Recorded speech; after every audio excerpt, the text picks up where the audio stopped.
नमस्कार, मैं प्रतिभा आप सबका स्वागत करती हूँ हंगर्स कॉर्नर में। आज मैं आपके लिए व्रत की रेसिपी लेकर आई हूँ जो खाने में बहुत ही लाजवाब है। तो आप अगर बनाना चाहती हैं तो चलिए मेरे साथ शुरू कीजिए। और अगर आप मेरे चैनल पर नए हैं तो प्लीज चैनल को सब्सक्राइब कीजिएगा और बेल आइकन के बटन को प्रेस कीजिएगा।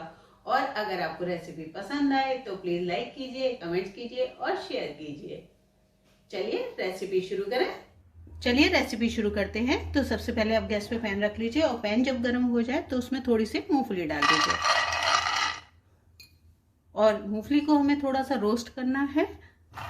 ध्यान रखिएगा, मूंगफली को हमें बीच बीच में चलाते रहना है और हाई फ्लेम पे नहीं भूनना है। अगर हाई फ्लेम पे भूनेंगे तो मूंगफली जल जाएगी और अंदर से क्या क्रिस्पी नहीं हो पाएगी।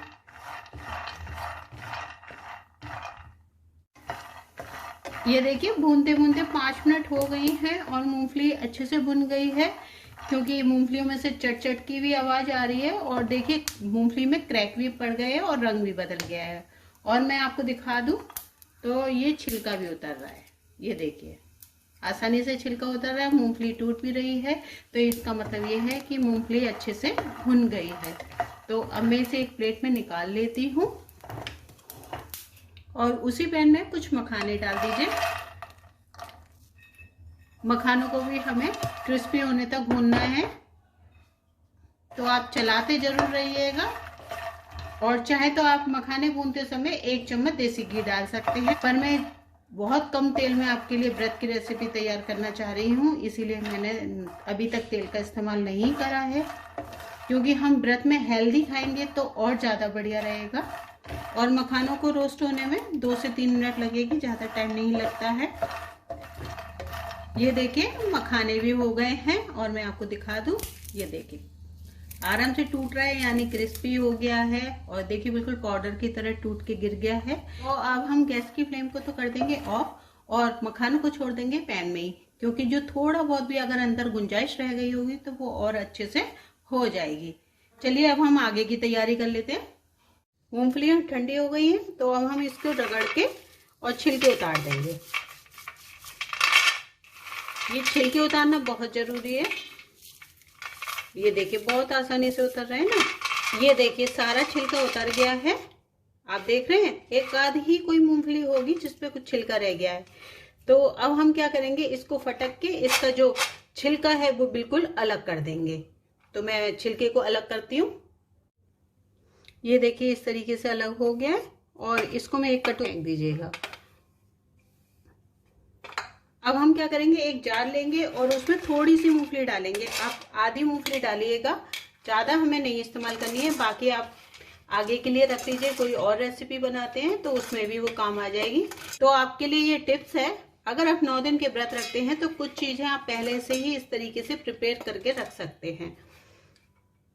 जैसे चटनी बना के रख सकते हैं, मूंगफली रोस्ट करके रख सकते हैं, मखाने फ्राई करके रख सकते हैं, नमकीन बना के रख सकते हैं। कई चीजें ऐसी होती हैं जो आप करके रख सकते हैं। तो कुछ मखाने मैंने लिए हैं, बाकी मैंने छोड़ दिए हैं। वो मैं आपको बाद में बताऊंगी कि मैंने काई के लिए छोड़े हैं। तो अब हम इसे पीस लेते हैं।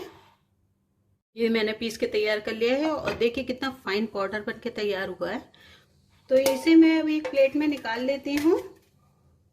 निकाल लिया है। अब हम उसी जार में चटनी बना लेते हैं। तो ये मैंने 2 हरी मिर्च काट ली हैं और 1 इंच अदरक का टुकड़ा लिया है और ले ली है मूंगफली और 7-8 काजू।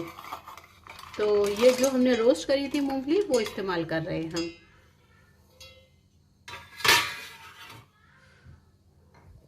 और साथ में 2 से 3 चम्मच नारियल का पाउडर डाल देंगे। जो पिसा हुआ नारियल बाजार में मिलता है ना, हमें वही लेना है जिसे हम लड्डू बनाने में इस्तेमाल करते हैं। ये मैंने 3 चम्मच डाल दिया। आप 4 भी डाल सकते हैं, ऐसा नहीं है कि बस इतना ही डालना है। और थोड़ा सा जाएगा व्रत का नमक, बाजार से लाके धो के फिर पीस के रख लेती हूँ। जब भी हमें व्रत के लिए कुछ बनाना होता है तो मैं इसी में से नमक इस्तेमाल करती हूँ और इसे बिल्कुल अलग रख देती हूँ। और साथ में अब डाल देंगे हम 2 चम्मच दही, थोड़ा सा पानी। पानी आप उतना लीजिए जितने में ये थोड़ी गाढ़ी पिस जाए। ये नहीं कि आप ज्यादा पानी डाल दें, या पानी की मात्रा मतलब चटनी के हिसाब से यूज होगी। तो मैं अब इसे भी पीस लेती हूँ। ये देखिए कितनी बढ़िया चटनी बनके तैयार हो गई है और कितनी गाढ़ी चटनी बनाई है, बहुत ही स्वादिष्ट लगती है। आप इसे जरूर ट्राई कीजिएगा। और इसे अब मैं एक बाउल में निकाल लेती हूँ।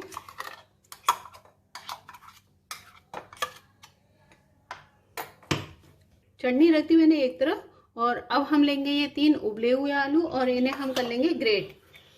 तो बस बारीक ग्रेट करिएगा, अच्छे से हो जाए। आलू हमने ग्रेट कर लिए और अब हम इसमें 2 हरी मिर्च काट लेंगे। आपको अगर तीखा पसंद है तो आप 3 या 4 भी डाल सकते हैं, और ये मिर्च पे डिपेंड करता है कि मिर्च कितनी तीखी है। तो 2 हरी मिर्च हम काट लेंगे। आलूओं में हमने हरी मिर्च 2 ले ली है और हरा धनिया ले लिया, और जो हमने पाउडर पीस के तैयार करा था ये वाला, उसको हमने साथ में मिला दिया है। तो इसे, और अब हम इसमें थोड़े से मसाले और डालेंगे। आधा चम्मच हम व्रत का नमक डालेंगे, यानी सेंधा नमक, और नमक आप स्वाद के अनुसार थोड़ा कम ज़्यादा कर सकते हैं। और थोड़ी सी हम काली मिर्च डालेंगे, 1 चुटकी के बराबर, क्योंकि हम ज़्यादा मिर्च इसलिए नहीं डाले हैं, हमने हरी मिर्च का इस्तेमाल करा है। और अब हम इसको अच्छे से मिक्स करेंगे पहले, और अच्छे से मिक्स करने के बाद एक बार आप चख लीजिएगा नमक कम ज़्यादा तो नहीं है। अगर कम लगे तो आप थोड़ा सा बढ़ा लीजिए। अब आप कहेंगे कि ज़्यादा लगे तो क्या करें, तो और थोड़ा सा पाउडर पीस के मिला लीजिएगा। ये लीजिए, ये डो के फॉर्म में तैयार हो गया है। अब हम एक प्लेट और ले लेंगे, और थोड़ा सा इस प्लेट में ही हम घी रख लेंगे, क्योंकि हम जो टिकिया बनाएंगे वो घी की सहायता से बनाएंगे। इस तरीके से हथेली पे आप घी लगाइए और एक छोटी सी टिकिया बनाइए और रोल करिए और थोड़ा सा प्रेस कर दीजिए। ये देखिए, इसी तरीके से मैं सारी टिकिया बना लूंगी। आप साइज बड़ा करना चाहते हैं तो और बड़ा भी कर सकते हैं। ये लीजिए, सभी मैंने बना के रख लिए। अब आप गैस पे रख लीजिए पैन, और पैन में 1 चम्मच आप देसी घी डाल दीजिए। ज़्यादा घी आप इस्तेमाल मत करिएगा, और पूरे अच्छे से पैन पे फैला लीजिए, और एक एक करके आप टिकिया रख दीजिए।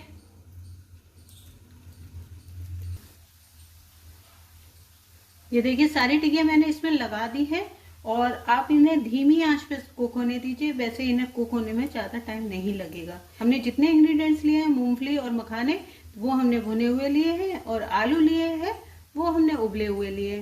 तो इन्हें कुक होने में ज़्यादा टाइम नहीं लगता। बस एक एक करके अब आप पलट दीजिए। तो एक बार आप जरूर पलट दीजिए, और देखिए दोनों तरफ से अच्छे से क्रिस्पी हो गई है।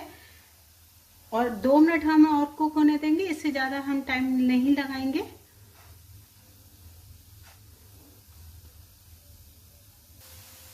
ये 2 मिनट हो गई है, और मैंने सब फिर से पलट दिए हैं, और देखिए कितने बढ़िया हो गए हैं। और अब मैं इन्हें एक प्लेट में निकाल लेती हूँ, और प्लेट में मैंने निकाल लिए हैं। अब हम इन मखानों का क्या करेंगे, इसी पैन में फिर से डाल देंगे इन्हें, और पिंच ऑफ काली मिर्च डालेंगे, और पिंच ऑफ ही व्रत वाला नमक डाल देंगे, और एक बार अच्छे से मिला देंगे।